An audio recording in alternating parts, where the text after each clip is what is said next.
Wahali gani ndugu mpenzi msikilizaji wa Ajira Update. Tunaendelea kupokea maswali kwa njia ya maoni na tumepokea swali ambalo kuna ndugu yetu mmoja ameuliza. Naomba ni preview hilo swali tuweze kufahamu. Anahitaji kufahamu kitu gani? Anaitwa Mary Halamga. Anasema kwamba samahani kaka, muhuri wa mwanasheria iwe kwenye cheti cha kuzaliwa tu au hadi kwenye cheti cha taaluma? Kama unakumbuka jana tuliupload makala moja ama video moja ambayo tunazungumzia ajira za polisi zinazokuja mbele yetu, na tukazungumzia kwamba ni vitu gani ambavyo unatakiwa uwe umeviweka tayari, maana watu wengi wanaumia kwamba hawajapigiwa simu na JW. Hivyo tukawa tumeshauriana tukasema tusubiri ajira za polisi, maana nadhani baada ya mwezi mmoja hapa mbeleni basi zinaweza kutoka.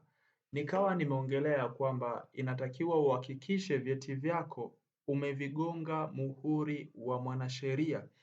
Hivyo ninaomba niongelee umuhimu wa muhuri wa mwanasheria na pia niongelee ni vyeti gani ambavyo unavigonga muhuri wa mwanasheria. Nikianza na umuhimu wa muhuri wa mwanasheria kwenye ajira zozote zile.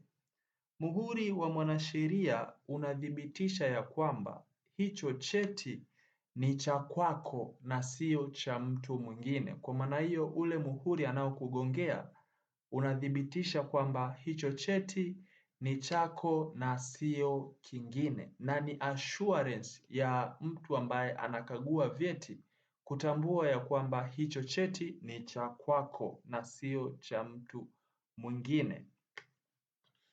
Hiyo ni umuhimu wa muhuri wa mwanasheria, na ni lazima utoe kopi ya cheti original na pia ugonge muhuri.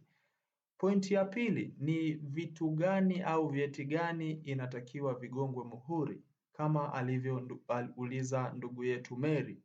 Ni vyeti vyote ulivyo navyo wewe. Kama pointi ya kwanza nimeongelea umuhimu wa muhuri wa mwanasheria ni kuhakikisha au kuverify kwamba vile vyeti vyote ulivyo navyo wewe ni vya kwako. Kwa maana hiyo kila cheti atakapotia muhuri inamaanisha cheti ni chako. Hivyo pointi ya pili tunazungumzia hiyo issue kwamba vyeti gani vigonge muhuri. Kwa maana hiyo kama vyeti vyote ni vyako, hakikisha vyote unavigonga muhuri wa mwanasheria. Iwe cheti cha JKT, ulipita JKT alafu nataka uombe kwenye ajira ya polisi pia uambatanishe na cheti cha JKT, hakikisha unagonga muhuri wa mwanasheria kwenye kopi ya original.